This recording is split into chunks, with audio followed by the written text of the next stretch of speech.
Hello, नमस्कार मेरे प्रिय विद्यार्थियों, स्वागत है आप सभी का संकल्प ट्यूटोरियल के इस ऑफिशियल यूट्यूब चैनल पर। मैं आप सभी का Sudhanshu sir, physics educator, physics mentor आप सभी के बीच 12th यूपी बोर्ड के बच्चों के लिए 2026 में जो बोर्ड का एग्जाम देने वाले हैं, उसके लिए न्यू सेशन की बैच संकल्प ट्यूटोरियल में रविंद्रपुरी सेंटर पे क्या है, स्टार्ट हो चुकी है। जो भी विद्यार्थी इस ऑफलाइन बैच में एनरोल करना चाहते हैं वो offline Ravindrapuri head office Durga Kund पे आके इस बैच में एनरोल कर सकते हैं। ये बैच की क्या खासियत है, सारी चीजें इस वीडियो के माध्यम से आप सभी को हम डिस्कशन करने वाले हैं। और क्लास 12th में फिजिक्स का जो सब्जेक्ट होता है, उस सब्जेक्ट को इस सेंटर पे जैसा कि आप सभी लोग जानते हैं कि मैं ही कवर करता हूँ, ठीक है। कुछ बैचेस में बाकी यहाँ 3-4 बैच चलते हैं, कुछ बैच में क्या करता हूँ मैं कवर करता हूँ, कुछ बैच में बाकी सर क्या करते हैं, पढ़ाते हैं। तो हम लोग इस बैच के बारे में डिस्कशन करेंगे और हमारा 12th फिजिक्स का क्या सिलेबस रहने वाला है, उस सिलेबस के बारे में डिस्कशन करेंगे। पूरा डिटेल सिलेबस का डिस्कशन करेंगे और क्लास 12th के फिजिक्स के पहले चैप्टर्स को भी क्या करेंगे, इस वीडियो में हम आप सभी के बीच क्या करेंगे, डिस्कशन करेंगे। आप सभी लोग इस वीडियो से क्या हो जाइए, जुड़ जाइए और एंजॉय करिए इस वीडियो का। और क्लास 12 की जनवरी की अपनी जो 12th की यात्रा है, जो 2026 में आपको बोर्ड एग्जाम देना है, लगभग 1 साल से भी ज्यादा का समय अभी हम लोग के पास है। आप एक ऐसी तैयारी कर लेंगे, ऐसी अच्छी प्रिपरेशन आप कर सकते हैं, जिससे कि 2026 में आपको अगर बोर्ड का एग्जाम देना है तो आप सभी लोग की तैयारी लगभग 2 महीने पहले, 3 मंथ पहले एकदम 100% परफेक्ट तरीके से इस बैच में एनरोल करने के बाद हो जाएगी। ठीक है, चलिए स्टार्ट करते हैं। हम इस वीडियो से आप सभी को एक एक बात से क्या कराते हैं, डिस्कशन कराते हैं। चलिए, जैसा कि आप सभी लोग देख रहे होंगे स्क्रीन पे कि क्लास 12th यूपी बोर्ड 2026 में जो बच्चे बोर्ड एग्जाम देंगे उनके लिए न्यू बैच स्टार्ट है। और फिजिक्स का क्या सिलेबस रहने वाला है, फिजिक्स में किस तरीके से हम लोग फिजिक्स को पढ़ेंगे, तमाम चीजों को लेके इस वीडियो के माध्यम से हम क्या करेंगे, आपके बीच डिस्कस कर लेंगे। चलिए देखिए, सबसे पहले क्या है, हम फिजिक्स की बात करते हैं तो क्लास 12th का जो यूपी बोर्ड का फिजिक्स है, उसमें एनसीईआरटी की अगर बात करें तो दो बुक है, बुक फर्स्ट और बुक टू। एनसीईआरटी की दो बुक होती है बच्चों, ठीक है। आप 12th में आओगे तो फिजिक्स की अगर बात करेंगे, मैं फिजिक्स ही पढ़ाता हूं तो फिजिक्स की ही बात करूंगा, ठीक है। जो 12th की है वो दो बुक होती है, एक बुक फर्स्ट और बुक क्या, सेकेंड। दो बुक क्या है 12th में क्या है पढ़ाई जाती है। जो बुक फर्स्ट है उसमें पूरा विद्युत चुंबकत्व होता है, ठीक है, पूरा विद्युत चुंबकत्व होता है। और जो बुक टू होता है एनसीईआरटी का, वो प्रकाशिक एवं आंतरिक भौतिकी का रहता है, ठीक है। टोटल 70 नंबर के पेपर होते हैं, 35-35 नंबर के दोनों बुक से क्या कहते हैं, मतलब क्वेश्चन बनते हैं 35-35। किसी से 30, किसी से 40 भी बन सकता है, एकदम एग्जैक्ट नहीं है, 32-32 ऐसे करके भी कुछ बन सकता है। लेकिन हाँ, जैसे जो बांटा गया है कि दोनों बुक से 35-35 नंबर का क्या आएगा, पेपर बनता है, ठीक है। अब कंबाइंड पहले तो दो, बहुत पहले जब हम लोग के 1-2 साल पहले क्या होता था, दो पेपर फिजिक्स का होता था, पेपर फर्स्ट पेपर टू। लेकिन अब ऐसा नहीं होता है, एक ही पेपर होता है आपका। 70 नंबर का क्या होता है, पेपर होता है 12th में। तो टोटल नंबर क्या होता है, 70 मार्क्स का क्या होता है, पेपर बनता है आपका। 70 मार्क्स का क्या होता है, पेपर बनता है। 35-35 नंबर दोनों बुक से क्या है तो होते हैं, ठीक है। चलिए, एक बार हम क्या करते हैं बच्चों, डिटेल सिलेबस को देख लेते हैं कि हमारा ओवरऑल फिजिक्स में क्या पढ़ना है। फिर उसके बाद हम क्या करेंगे, चैप्टर वाइज आपको क्या करेंगे, डिस्कशन करेंगे। फिर चैप्टर क्या करेंगे, हम स्टार्ट करेंगे। तो एक बार हम क्या करते हैं, डिटेल जो सिलेबस है हमारा 12th यूपी बोर्ड का, उस पे बात कर लेते हैं कि क्या क्या हमको कब क्या है पढ़ना है, किस तरीके से। चलिए, एक बार डिटेल सिलेबस को देख लेते हैं, फिर उसके बाद हम डिस्कशन आपके बीच करेंगे कि किस चीजों को कैसे क्या करना है, पढ़ना है। चलिए,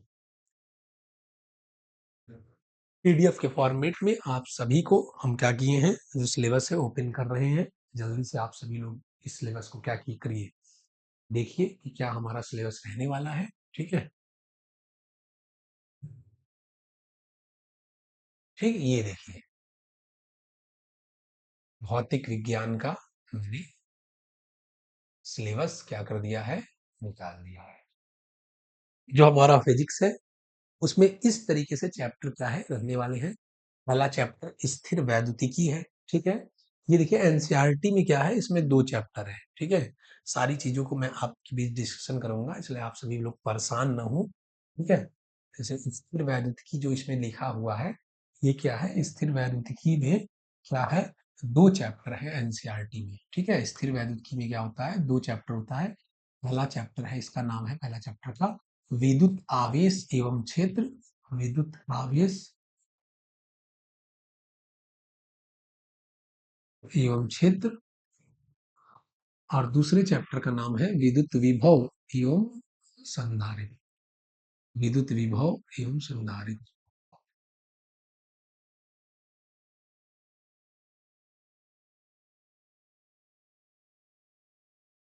ठीक, ये दो चैप्टर है इसमें। ठीक है, फिर तीसरा चैप्टर आपका एनसीईआरटी विद्युत धारा है। चौथा चैप्टर विद्युत धारा का चुंबकीय प्रभाव एवं चुंबकत्व, मूविंग चार्जेस एंड मैग्नेटिज्म। इसमें भी क्या है, दो चैप्टर है। ठीक है, एक वो है गतिमान आवेश एवं चुंबकत्व, दूसरा है मैग्नेटिज्म एंड मैटर, तो चुंबकत्व एवं पदार्थ। ठीक, फिर विद्युत चुंबकीय प्रेरण, फिर प्रत्यावर्ती धारा, फिर विद्युत चुंबकीय तरंगे। यहाँ तक क्या है आपका बुक फर्स्ट है। ठीक है, एनसीईआरटी आप सभी लोग क्या करना, बोल के देख लेना कि किस तरीके से है। बुक फर्स्ट है, इसमें भी क्या है, दो चैप्टर है। इसमें दो चैप्टर है, एक तो चैप्टर का नाम है गतिमान आवेश एवं चुंबकत्व, गतिमान आवेश एवं चुंबकत्व, एवं चुंबकत्व। और दूसरा चैप्टर का नाम है चुंबकत्व एवं पदार्थ।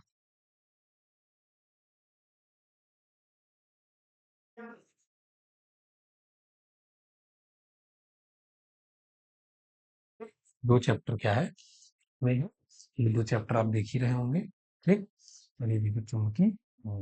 बुक फर्स्ट में कितना चैप्टर है टोटल, एक, दो, तीन, चार, पाँच, छः, सात, आठ, टोटल 8 चैप्टर हम लोग को बुक फर्स्ट में क्या करने हैं, पढ़ने हैं।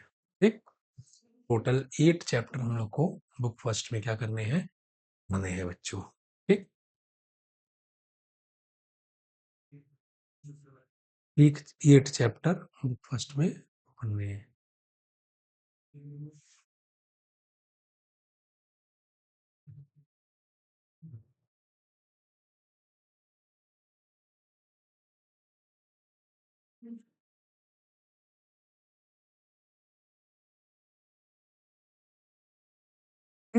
स्क्रीनशॉट ले लीजिएगा आप लोग उसका, वो क्या हो गया है, गया है। ठीक है, चलिए। प्रकाश किरण एवं प्रकाशिक यंत्र, प्रकाश किरण एवं प्रकाशिक यंत्र, ये बुक 2 है। रंग प्रकाश की, द्रव्य की विकिरण एवं द्वैत प्रकृति, परमाणु एवं नाभिक, इलेक्ट्रॉन, युग्मियां। ये क्या है, दूसरा बुक है। तो दूसरे बुक में क्या है कि ये अलग अलग नहीं कटा है, ऐसे ही एनसीईआरटी में भी का दूसरे बुक में क्या है, दिया हुआ है जैसे इसमें दिया हुआ है। ठीक है, एकदम घबराइएगा नहीं, एकदम आराम से। ये क्या है हमारा बुक 2 है, बुक सेकंड है। बुक फर्स्ट में आपको मैंने बताया है, ठीक है, वो कट हो गया है, आप स्क्रीनशॉट ले लीजिएगा, वीडियो को क्या कर दीजिएगा, बैक करके स्क्रीनशॉट ले लीजिएगा अच्छे से। चलिए, ये हमारा क्या है, बुक 2 है। एनसीईआरटी में भी ऐसे ही है। ठीक है, 8 तक वहाँ कवर हो गया, तो फिर नेक्स्ट 9, 10, 11, 12, 13, टोटल 13 चैप्टर्स हमें क्या करने हैं, पढ़ने हैं। एनसीईआरटी की बुक आप मिला लीजिएगा, मार्केट से एनसीईआरटी की बुक ले लीजिएगा। बट फिजिक्स में एनसीईआरटी की बुक को प्रेफरेंस हम लोग नहीं देते हैं। फिजिक्स में आप कोई भी साइड बुक लेकर पढ़िए, ज़्यादा क्लैरिटी आएगी। जहाँ तक मैं प्रेफरेंस देता हूँ तो कुमार मित्तल नगीन प्रकाशन की बुक को आप क्या कर सकते हैं, यूपी बोर्ड के लिए बहुत ही बेस्ट बुक है, उसको प्रेफर कर सकते हैं आप लोग। ठीक है, चलिए नेक्स्ट हम बढ़ते हैं।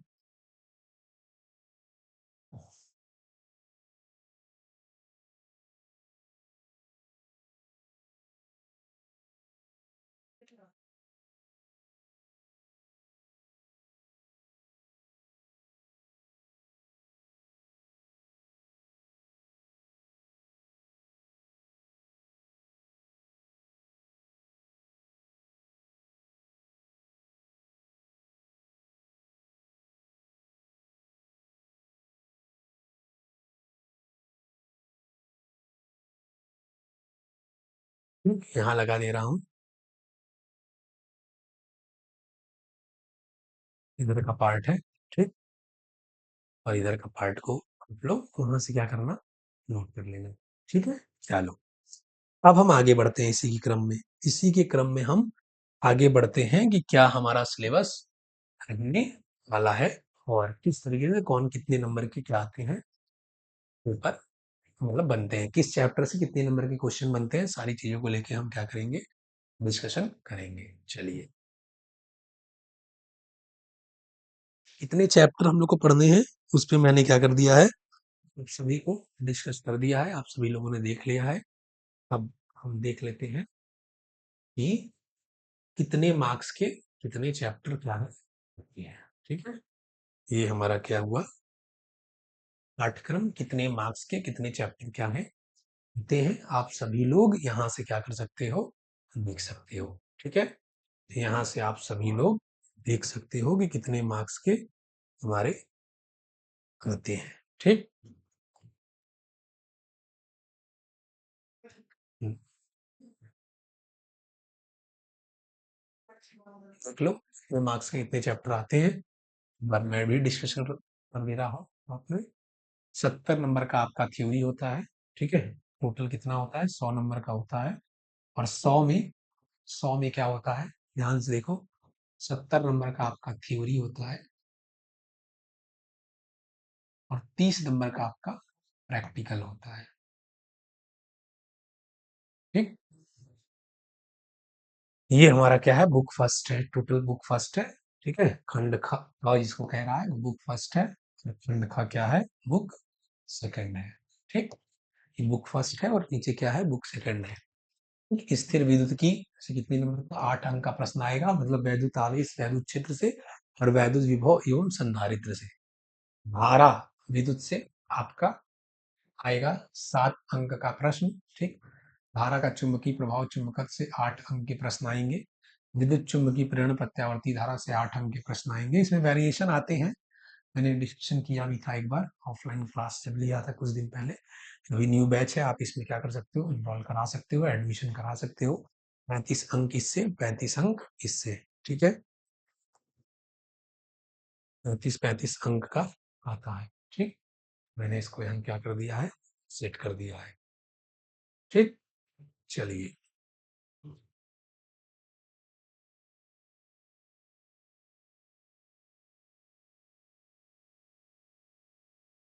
ठीक,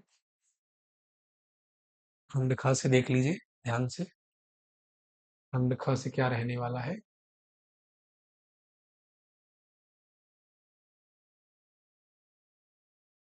खंड ख मैंने डिस्कशन कर रहा हूँ।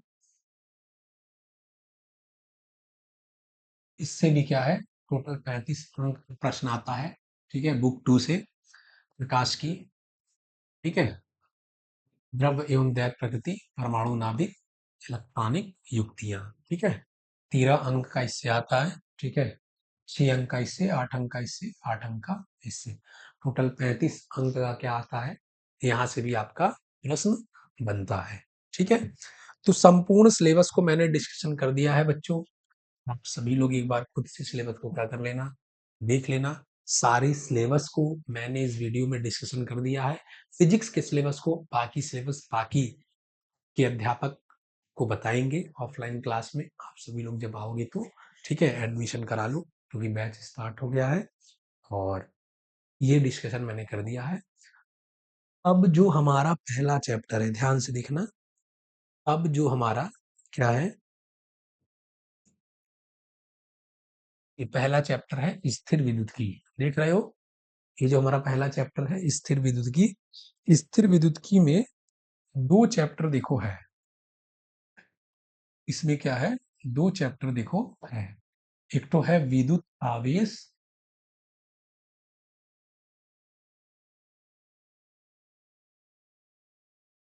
एवं क्षेत्र। ठीक, दूसरा चैप्टर है विद्युत विभव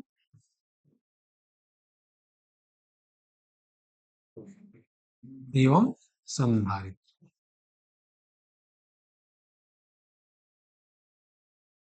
ठीक? इस पहले वाले में, पहला जो देख रहे हो उसमें 2 चैप्टर है। ठीक है, फिर धीरे धीरे मैं इस यूनिट को, जो इलेक्ट्रोमैग्नेटिज्म वाला यूनिट है, जैसा कि आप सभी लोग देख रहे हो, इस विद्युत चुंबकत्व यूनिट को मैं क्या कर रहा हूँ, स्टार्ट करने इस यूनिट को। और इस यूनिट के अंतर्गत देखो कितने चैप्टर हैं, इस यूनिट के अंतर्गत देखो इतने चैप्टर हैं, इतने पूरे चैप्टर हैं उस यूनिट के अंदर।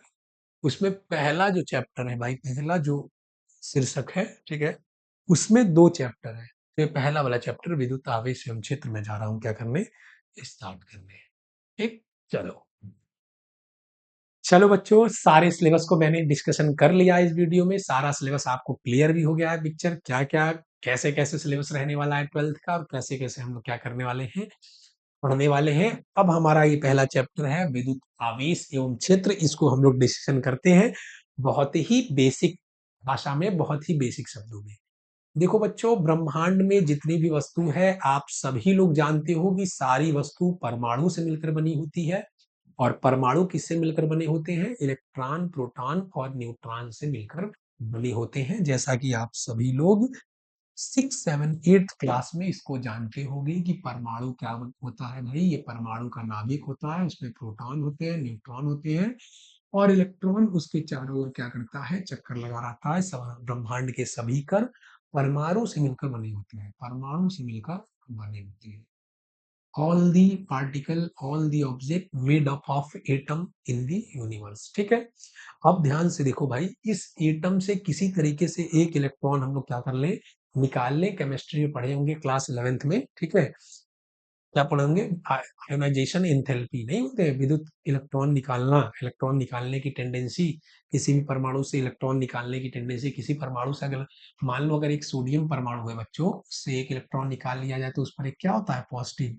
क्लोरीन को बात करें, उस पर उसको एक इलेक्ट्रॉन दे दिया जाता है तो उस पर क्या होता है, निगेटिव। क्लोरीन को एक इलेक्ट्रॉन दे दे तो उस पर निगेटिव आ जाए। तो जो ये इलेक्ट्रॉन ले रहे हैं, दे रहे हैं, तो उस पर चार्ज आ रहा है, उस पर आवेश आ रहा है। उसी आवेश की बात कर रहा है विद्युत आवेश। मतलब किसी से इलेक्ट्रॉन निकाल दोगे, जैसे हम भी देखो आवेश से मिलकर बने हैं, लेकिन हमारे अंदर जितना धन आवेश है उतना ही ऋण आवेश है। इसी तरीके से करके, जैसे मान लो क्या किए, जैसे बचपन में खेलते थे ना, ऐसे रगड़ देते थे, ऐसे रगड़ के क्या करते थे, कागज पे ऐसे कागज रख के ऐसे उठा देते तो कागज उठता था। ठीक है, देखियो कि नहीं ऐसा, देखियो कि नहीं, प्रैक्टिकल करके दिखाया जाए क्या, प्रैक्टिकल करके दिखाया जाए, प्रैक्टिकल करके दिखाया जाए, ये खुद कर लोगे एक बार, खुद कर लेना एक बार। ठीक,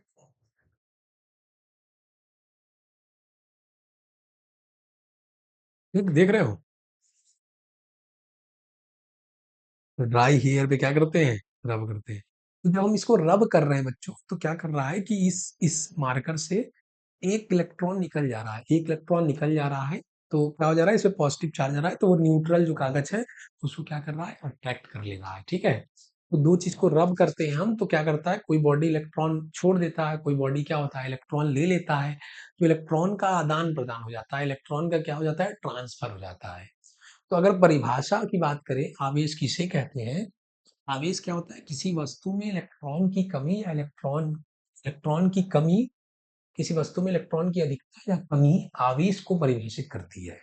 क्या मेरी बात को समझ पा रहे हो? कोई भी वस्तु है भाई, कोई भी वस्तु है, अगर उसको रब कर दोगे तो उससे इलेक्ट्रॉन निकल जाएंगे या उस पर इलेक्ट्रॉन आ जाए। जैसे इसको हम इसे रब किए, जिसका कार्यफलन ज्यादा होगा, अगर इसका कार्यफलन ज्यादा है भाई, कम है, तो इलेक्ट्रॉन को दे भी सकता है, ले भी सकता है। ठीक है, इस पे इलेक्ट्रॉन ज्यादा आ सकता है, इलेक्ट्रॉन कम आ सकता है। ठीक है, तो वही क्या है कि किसी भी वस्तु, भाई ये वस्तु किससे मिलकर बने, परमाणु से।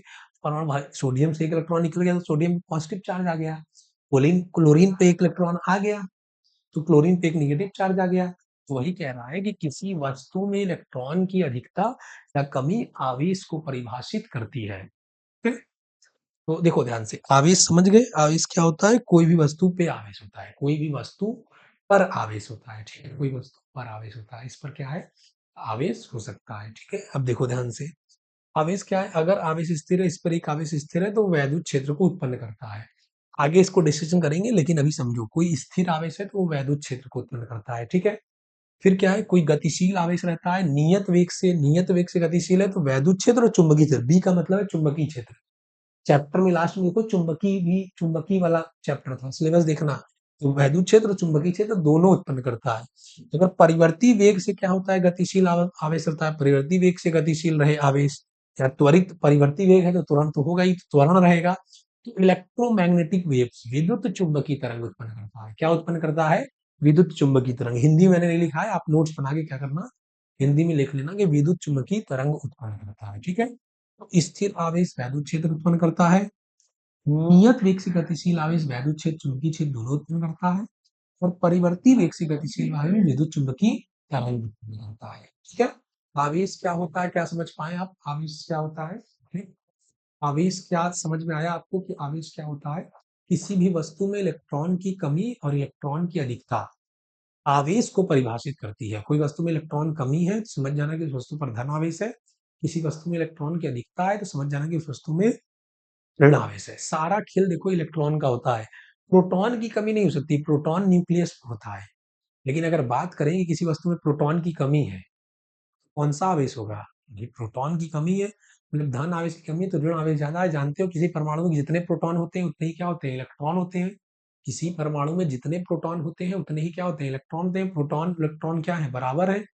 प्रोटॉन इलेक्ट्रॉन क्या है? बराबर है। देखो ध्यान से, एक कॉन्सेप्ट को समझना, देखो ध्यान से, ये कॉन्सेप्ट को समझो, बेसिक कॉन्सेप्ट की बात कर रहे हैं हम। ठीक, नंबर ऑफ प्रोटॉन बराबर नंबर ऑफ इलेक्ट्रॉन है। ठीक, जो कि होता ही है। जानते हो कि जितनी प्रोटॉन की संख्या होती है इलेक्ट्रॉन, तो बॉडी क्या होता है? न्यूट्रल। ठीक, नंबर ऑफ इलेक्ट्रॉन अगर ज्यादा हो गया नंबर ऑफ प्रोटॉन से, ठीक, क्या हो गया? Negative charge. Negative charge, negative charge. Number of number of proton ज्यादा हो गया और इलेक्ट्रॉन क्या हो गया? कम हो गया। इलेक्ट्रॉन क्या हो गया? कम हो गया। क्या हो जाएगा? Positive charge. ठीक, यही केस बन सकता है। ठीक, मतलब इलेक्ट्रॉन के आदान प्रदान, प्रोटॉन का आदान प्रदान नहीं होता है क्योंकि वो न्यूक्लियस में होता है ना, इसलिए प्रोटॉन का आदान प्रदान नहीं हो पाती बच्चों। क्या यहाँ तक बात क्लियर है? यहाँ तक कोई डाउट है तो कमेंट बॉक्स में एकदम भर दो लिख के कि हाँ सर डाउट है। ठीक है, फिर हम इस पे आपको वीडियो बना के प्रोवाइड कराएंगे। ठीक? चलो, अब हम बात करते हैं कि आवेश के क्या गुण रहने वाले हैं। देखो ध्यान से, प्रॉपर्टी ऑफ चार्ज। आवेश के देखो क्या क्या गुण है। तो देखो यह एक अदिश राशि है। आवेश कैसी राशि है? सदिश राशि नहीं है, अदिश राशि है। आवेश कैसी राशि है? अदिश राशि है। ये दो प्रकार का होता है। दो प्रकार का कौन कौन? अभी बताएं। इलेक्ट्रॉन की कमी हो जाएगी तो धन आवेश, और इलेक्ट्रॉन की अधिकता हो जाएगी तो ऋण आवेश। आवेश की परिभाषा ही होती है इलेक्ट्रॉन की कमी और इलेक्ट्रॉन की अधिकता। इलेक्ट्रॉन की कमी धन आवेश, इलेक्ट्रॉन की अधिकता ऋण आवेश। ठीक है, आवेश बिना द्रव्यमान के नहीं रह सकता है, परंतु द्रव्यमान बिना आवेश के रह सकता है। इसका मतलब समझो, अरे भाई इसका द्रव्यमान है, रगड़ रहे हो तभी ना इससे इलेक्ट्रॉन निकाल रहे हैं तो इस पर धन आवेश आ रहा है, या इस पर इलेक्ट्रॉन आ रहे हैं तो ऋण आवेश आ रहा है। मतलब आवेश बिना द्रव्यमान के नहीं रह सकता। जिसका द्रव्यमान रहता है उसी पर ना आवेश रहेगा। Charge is on the surface. ठीक है, किसी बॉडी पे चार्ज होता है। ठीक है, चलो, आवेशों में क्वांटीकरण का गुण होता है। इसमें मतलब समझो भाई, हम किसी भी ऑब्जेक्ट से, किसी भी वस्तु से एक इलेक्ट्रॉन निकाल सकते हैं, या दो इलेक्ट्रॉन निकाल सकते हैं, या तीन इलेक्ट्रॉन निकाल सकते हैं। एक इलेक्ट्रॉन निकाले तो एक धन आवेश, दो इलेक्ट्रॉन निकाले तो दो धन आवेश, तीन इलेक्ट्रॉन निकाले तो तीन धन आवेश, एक इलेक्ट्रॉन दिए तो एक ऋण आवेश, दो इलेक्ट्रॉन दिए तो दो। भाई इलेक्ट्रॉन नहीं दे सकते हैं, भाई ऋण आवेश नहीं कर सकते, डेढ़ इलेक्ट्रॉन उससे नहीं निकाल सके, मतलब कि हमेशा इंटीजर में होगा। इसीलिए फॉर्मूला है Q बराबर प्लस माइनस क्या? Ne। देख रहे हो फॉर्मूला क्या है? Plus minus. एक इलेक्ट्रॉन निकाले, अगर एक इलेक्ट्रॉन निकाले हो तो Q बराबर क्या हो जाएगा? प्लस E का चार्ज हो जाएगा एक इलेक्ट्रॉन का। दो इलेक्ट्रॉन निकाले हो तो प्लस 2E का। अगर किसी बॉडी से दो इलेक्ट्रॉन निकाल लोगे तो उस पर प्लस 2E का चार्ज हो जाएगा। कोई बॉडी से दो इलेक्ट्रॉन निकाला गया है, कोई पूछेगा कि एक वस्तु से दो इलेक्ट्रॉन निकाला गया है तो उस वस्तु पर कितना आवेश है। तो देखो ध्यान से, दो ई का है और ई का मान हमने आपको अभी बताया नहीं है, लेकिन जान जाओ 1.6 इंटू टेन की पावर माइनस 19 होता है।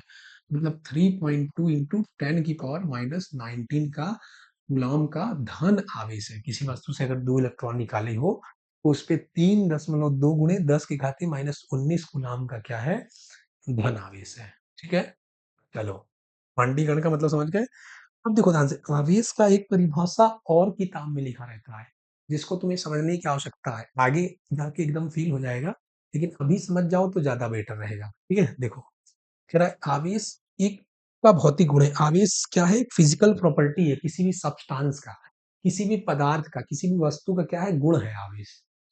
आवेश क्या होता है? किसी वस्तु का भाई गुण होता है, प्रॉपर्टीज ऑफ सब्सटेंस होता है, प्रॉपर्टीज ऑफ होता है, ठीक है, ये गुण होता है जो पदार्थ को विद्युत चुंबकीय क्षेत्र में, जो विद्युत चुंबकीय क्षेत्र के भीतर बल का अनुभव करता है, एक बल का अनुभव करता है। इसका मतलब समझ जाओ, इसका मतलब समझ जाओ ध्यान से।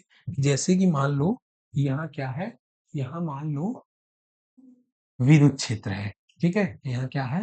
विद्युत क्षेत्र है, ठीक है, चुंबकीय क्षेत्र भी है, ठीक है, ये सब विद्युत चुंबकीय क्षेत्र है, ठीक। अगर यहाँ उदासीन वस्तु को रखेंगे, एक वस्तु है उदासीन, उदासीन, तो ये वस्तु बल का अनुभव नहीं करेगा, ये वस्तु कोई बल का अनुभव नहीं करेगा। लेकिन आवेशित वस्तु को रख देंगे, आवेशित, अब ऋण आवेशित रखें या धन आवेशित रखें, आवेशित वस्तु अगर रख देंगे, आवेशित वस्तु, तो ये बल का अनुभव करेगा, ठीक है। आवेशित वस्तु रख देंगे तो बल का अनुभव करेगा, ये क्या करेगा? बल का अनुभव करेगा, ठीक है, बल का अनुभव करेगा, बल का अनुभव करेगा। अगर बल का अनुभव किया, अगर बल का अनुभव किया, कोई भी वस्तु को, कोई भी वस्तु को, कोई भी कण को, ठीक है, या कोई भी पिंड को विद्युत चुंबकीय क्षेत्र में, मतलब वैद्युत क्षेत्र या चुंबकीय क्षेत्र में रखो, अगर वो बल का अनुभव कर रहा है तो समझ जाना वो आवेशित वस्तु है। अगर बल का अनुभव नहीं कर रहा है तो समझ जाना कि वो उदासीन वस्तु है। ये कॉन्सेप्ट भी आवेश का होता है जो कि अक्सर किताबों में क्या है? लिखा रहता है, ठीक है। आवेश का गुण क्या आप समझ पाए कि आवेश का गुण क्या होता है? ठीक है, आवेश का गुण क्या समझ पाए? अब हम क्या करते हैं, आवेश का पूरा कॉन्सेप्ट क्या कर दिए हैं आपको, क्लियर कर दिए हैं बच्चों। पूरा कंप्लीट आवेश आपको समझ में आ गया है। देखिए फिजिक्स, सिर्फ फिजिक्स में थ्योरी पढ़ने से काम नहीं होगा, मेरे बात को समझो। बहुत से लोगों को मैंने देखा है कि फिजिक्स समझ में तो आ जाता है, फील भी हो जाता है फिजिक्स, लेकिन उनसे सवाल नहीं बनते हैं। अगर फिजिक्स में सवाल नहीं बन रहे हैं तो समझ जाना कि तुम सही डायरेक्शन में नहीं हो, ठीक है। सवाल अगर नहीं बन रहे हैं, समझ जाना कि तुम गलत दिशा में जा रहे हो। सवाल के थ्रू भी आपको हम क्या करते हैं, यहाँ पे सिखाते हैं। चलो ध्यान से देखो, सवाल के थ्रू हम क्या करते हैं, आपको सिखाने का प्रयास करते हैं। चलो ध्यान से देखो भाई,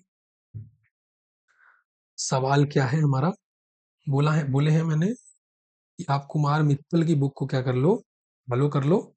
उस कुमार मित्तल की बुक से ही सवाल, बाकी बुक से भी लगाओगे तो मैं आपको बताऊंगा, ऐसी बात नहीं है, लेकिन कुछ एग्जाम्पल्स मैं लेता हूं यहाँ पे। चलो ध्यान से देखो, ये मैंने सवाल ले लिया आप लोग के सामने,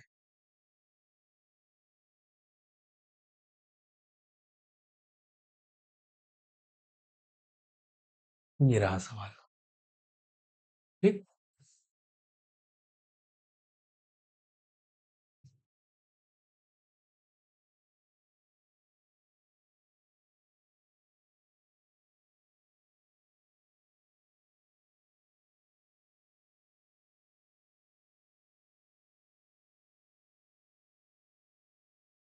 हाँ,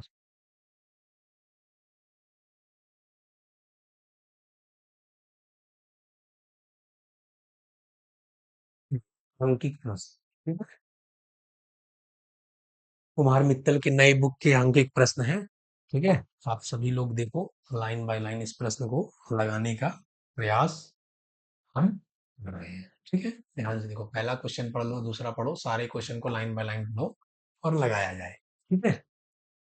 देख लो, सारे क्वेश्चन को लाइन बाय लाइन पढ़ो भाई और लगाया जाता है, ठीक है।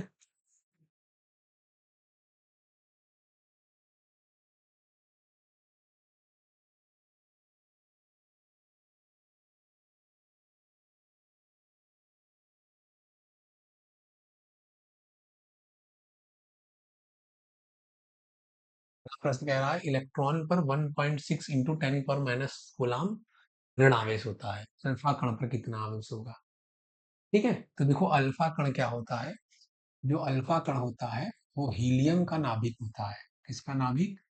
हीलियम न्यूक्लियस, हीलियम का क्या होता है, नाभिक होता है। अल्फा कण क्या होता है, हीलियम का नाभिक होता है। हीलियम जानो ध्यान से क्या होता है, हीलियम 2He4। हीलियम में क्या होते हैं, दो प्रोटॉन होते हैं और दो क्या होते हैं, इलेक्ट्रॉन होते हैं। दो इलेक्ट्रॉन अगर हटा दोगे तो दो प्रोटॉन बचेगा। और प्रोटॉन पे कौन सा आवेश होता है, धन आवेश, मतलब दो का धन आवेश। एक प्रोटॉन पर जितना आवेश होता है 1.6 इंटू 10⁻19, उतना ही एक इलेक्ट्रॉन पर भी आवेश होता है। ध्यान समझो, एक प्रोटॉन पर जितना आवेश होता है उतना ही एक इलेक्ट्रॉन पर आवेश होता है, तभी ना दोनों मिलके भाई न्यूट्रल होते हैं। ठीक है, एक प्रोटॉन पर आवेश होता है +1.6 इंटू 10⁻19 और एक इलेक्ट्रॉन पर आवेश होता है -1.6 इंटू 10⁻19। दोनों में बस कुछ अंतर नहीं होता, बस एक पर प्लस और एक पर माइनस। क्या हुआ भाई, दो प्रोटॉन का आवेश, दो प्रोटॉन का आवेश मतलब दो इंटू, ठीक है, प्रोटॉन, मतलब वही इलेक्ट्रॉन वाला 1.6 इंटू 10⁻19, कितना हो गया 3.2 इंटू 10⁻19 कूलॉम। ठीक, क्या यहाँ तक बात क्लियर है, यहाँ तक पिक्चर क्लियर है। अगले सवाल पे पहुंचा जाए।